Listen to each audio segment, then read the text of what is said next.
train de dire que lorsqu'on parle de l'émergence, retenez une chose, il n'y a pas d'émergence sans empêchement.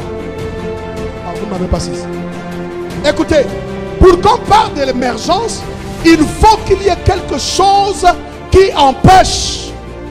Est-ce que vous comprenez un peu? C'est parce qu'on parle de l'émergence, on ne s'attendait pas à ça. Vous avez déjà pris quelque chose, vous avez enfoui. Bon, prenons 2 rois, chapitre 6.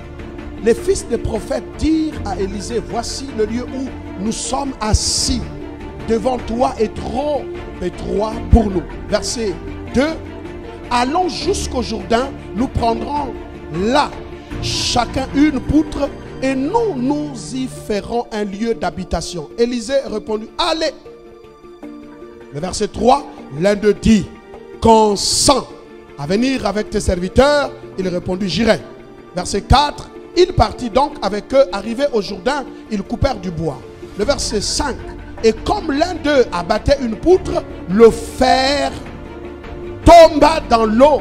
Il s'écria, ah mon Seigneur, il était emprunté.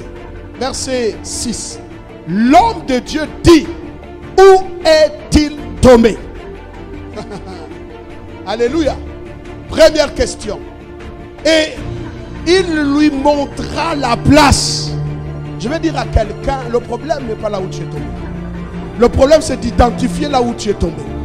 Nous sommes dans un temps où nous devrons nous interroger à l'église. Comment ça s'est passé pour que l'église se retrouve dans cette situation? Où est-ce que nous sommes tombés? Le problème n'est pas là où tu es tombé. Le problème, c'est de savoir là où tu es tombé. Il dit, ah, c'est à cet endroit. Alors Élisée coupa un morceau de bois, le jeta à la même place et fit surnager le fer. L'histoire peut retenir quand un fer tombe, mais ça va jusqu'au fond. Est-ce que vous comprenez? Donc ceux qui l'ont vu tomber, c'est pour ça qu'il dit, ah, c'était pas quelque chose qui m'appartenait. Je l'ai donc emprunté. Donc ce n'est pas à moi. Vous savez que tout ce que Dieu nous a donné, il nous a seulement emprunté. La vie là que tu as, elle a été empruntée.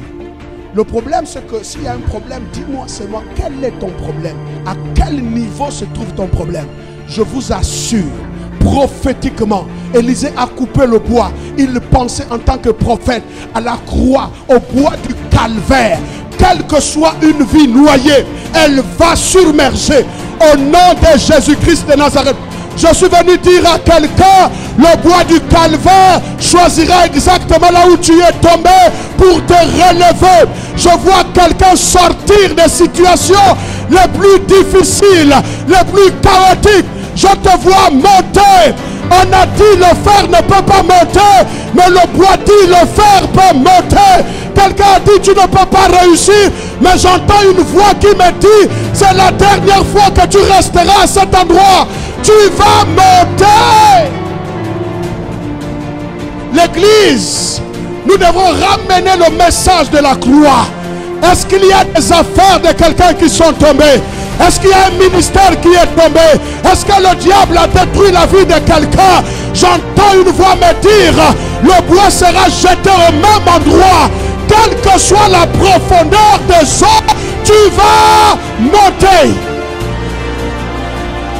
Il y a une émergence. Là, c'est une défiance contre toute loi physique.